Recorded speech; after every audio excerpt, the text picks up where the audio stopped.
से रिक्वेस्ट करना चाहूंगा कि रामपाल जी महाराज कि वो जेल स्थान नहीं है, वो पूरा मानव जाति के कल्याण के लिए पूरी दुनिया भर में उनका भ्रमण होना चाहिए, ताकि जो जरूरतमंद लोग हैं उनकी सेवाएं रामपाल जी महाराज दे सके।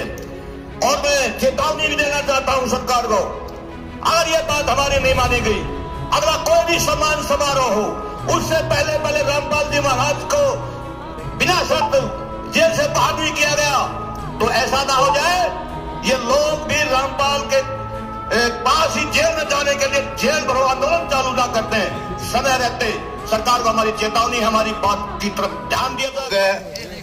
हमारे बीच में विराजमान संत रामपाल महाराज जी स्वयं विराजमान हैं और सभी लोगों ने अपने अपने तरीके से सम्मानित भी किया है। और सम्मानित मंच पर बैठे मेरे भाइयों साथियों और मेरे सामने जितने भी सारे रामपाल महाराज जी के अनुयायी हैं, सभी को हाथ जोड़कर नमस्कार। मेरे से पहले सभी वक्ताओं ने रामपाल महाराज जी ने क्या क्या इन किसानों के लिए, मजदूरों के लिए, कमेरा वर्ग के लोगों के लिए क्या क्या काम किया, सभी ने बता दिया है। अब मेरा ज्यादा बताने का कोई औचित्य भी नहीं है, पर मैं एक सरकार से रिक्वेस्ट करना चाहूंगा कि रामपाल जी महाराज कि वो जेल स्थान नहीं है, वो पूरा मानव जाति के कल्याण के लिए पूरी दुनिया भर में उनका भ्रमण होना चाहिए, ताकि जो जरूरतमंद लोग हैं उनकी सेवाएं रामपाल जी महाराज दे सके। और मैं चेतावनी भी देना चाहता हूं सरकार को, अगर ये बात हमारी नहीं मानी गई, अगला कोई भी सम्मान समारोह हो, उससे पहले रामपाल जी महाराज को बिना शर्त जेल से बाहर भी किया गया, तो ऐसा ना हो जाए ये लोग भी रामपाल के पास ही जेल में जाने के लिए जेल भरो आंदोलन चालू ना करते हैं। समय रहते सरकार को हमारी चेतावनी, हमारी बात की तरफ ध्यान दिया जाए, गौर की जाए, वरना सरकार के लिए बड़ी मुश्किल हो जाएगी। धन्यवाद साथियों, किसान मजदूर साथियों। सतगुरु रामपाल जी भगवान जी की जय। सत्यवान नरवाल जी कथूरा, भारतीय किसान यूनियन चढ़ोनी प्रदेश अध्यक्ष जी का बहुत बहुत धन्यवाद। आगे मैं निवेदन करूंगा कुलदीप पुनिया जी, पत्रकार कुलदीप पुनिया जी, पुनिया खाप से।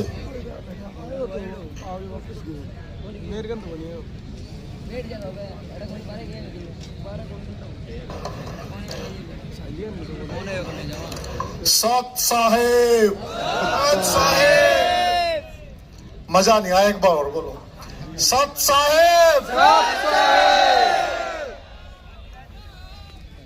परम पूजनीय संत शिरोमणि संत रामपाल जी महाराज के चरणों में मेरा नमन। पूरी जो संत जी की जमात है उसके चरणों में भी मेरा अभिनंदन। पूरी खाप सरदारी, जितने भी हमारे किसान यूनियन के प्रधान प्रवक्ता और जो भी लोग किसान यूनियन से जुड़े हुए हैं यहां मंच पर बैठे हैं, सबके चरणों में बारंबार नमन। साथियों, एक सच्चे संत की क्या पहचान होती है?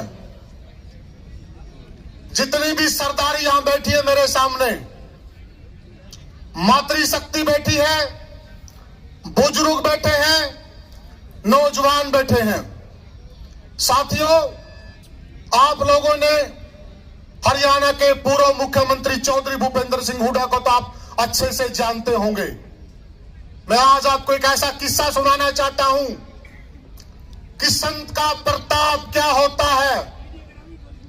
जब कोई सच्चा संत ये धार ले कि मुझे ये करना है, तो उसके प्रताप का क्या असर होता है। थोड़ी देर पहले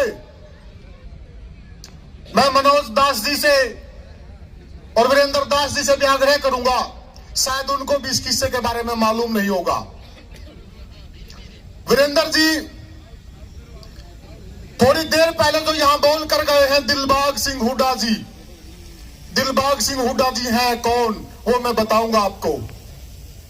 साथियों, 1920 में पहले चुनाव हुए थे हिंदुस्तान के अंदर। चौधरी भूपेंद्र सिंह हुड्डा के दो दादा चुनाव लड़ रहे थे। एक चौधरी मातूराम हुड्डा रोहतक से और दूसरे डॉक्टर रामजी लाल हुड्डा हिसार से। पहले सिविल सर्जन थे वो हिसार के, वीरेंद्र जी पहले सिविल सर्जन। और वो कौन थे अब सुनिए आप। रामजी लाल हुड्डा, डॉक्टर रामजी लाल हुड्डा हिसार के अंदर आर्य समाज की स्थापना करने वाले पहले पुरुष थे साथियों। और उसी आर्य समाजी का पोता चौधरी दिलबाग सिंह हुड्डा इस मंच से बोल कर गए हैं। और किनके लिए? उस भगवान संत रामपाल जी महाराज के लिए। बंदी छोड़ सतगुरु रामपाल जी भगवान जी की जय हो। अब मेरा जहां मैंने उत्तर दिया वो उत्तर मेरे हिसाब से वो लोग समझ गए होंगे इस उत्तर का भाव क्या था। दूसरी बात, एक सच्चा संत कौन होता है? जो भटके हुए को राह दिखा दे, कोई गलत रास्ते चल रहा है उसको राह दिखा दे। आज यहां मंच पर मौजूद बैठे हैं डॉक्टर सुभाष फौजी बालसमंद। मेरे हिसाब से जो आज यहाँ 35, 40 और 50 साल के लोग बैठे हैं, सबने सुभाष फौजी बालसमंद का नाम सुना होगा। सुभाष जी ने मेरे को किस्सा सुना है वीरेंद्र जी, कि जब मैं बहुत सारे मामलों में मोस्ट वांटेड था, मेरे एनकाउंटर के आदेश हो चुके थे, लिख दिया गया था फरमान कि सुभाष का एनकाउंटर कर दिया जाए। उस दौरान जेल के अंदर मैंने एक संत जी का संदेश सुना। कहां पे हो?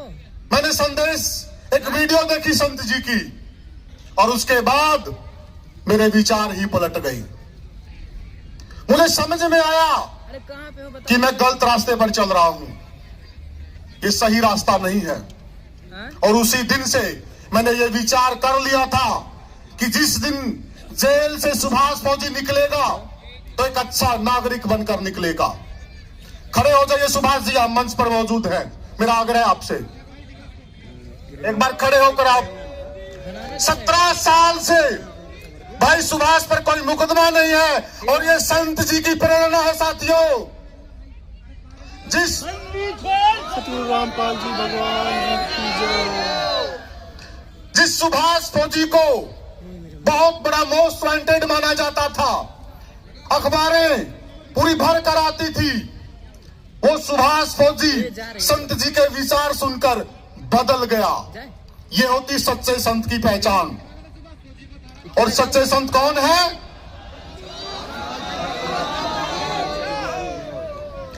अब कुछ लोग ये कह रहे हैं कि संत जी तो राजनीति कर रहे हैं। वाह, अगर भूखे को रोटी खिलाना राजनीति है,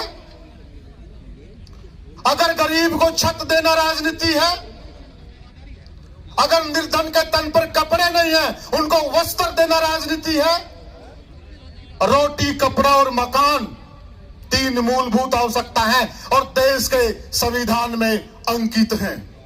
पर मेरा आह्वान है सभी राजनीतिक दलों से, सभी राजनीतिक पार्टियों से, ऐसी राजनीति आप भी कर लीजिए जनाबे आली, आपको कौन रोकता है? बंदी छोड़ सतगुरु रामपाल जी भगवान जी की जय हो। अब मैं बताता हूं कि संत जी क्या राजनीति कर रहे हैं। संत जी राजनीति कर रहे हैं किसान सेवा की, संत जी राजनीति कर रहे हैं जन कल्याण की, संत जी राजनीति कर रहे हैं आम नागरिक की, और संत जी राजनीति कर रहे हैं इन माता और बहनों की और इस पूरे संसार की, कि किसी भी तरीके से इस पूरे संसार का जन कल्याण हो जाए साथियों। ये राजनीति है संत जी की। छोड़ सतगुरु रामपाल जी भगवान जी की जय हो। और अगर इस राजनीति से किसी के पेट में दर्द है तो यह दर्द और बढ़ेगा। संत जी तो जन कल्याण करते रहेंगे। सत साहेब साथियों, बंदी छोड़ सतगुरु रामपाल जी भगवान जी की। आपके बीच सातरोज खाप के युवा प्रधान वीरेंद्र खांडा जी की अपनी टीम के साथ पहुंचे हैं। भाई का बहुत बहुत धन्यवाद और हृदय से स्वागत।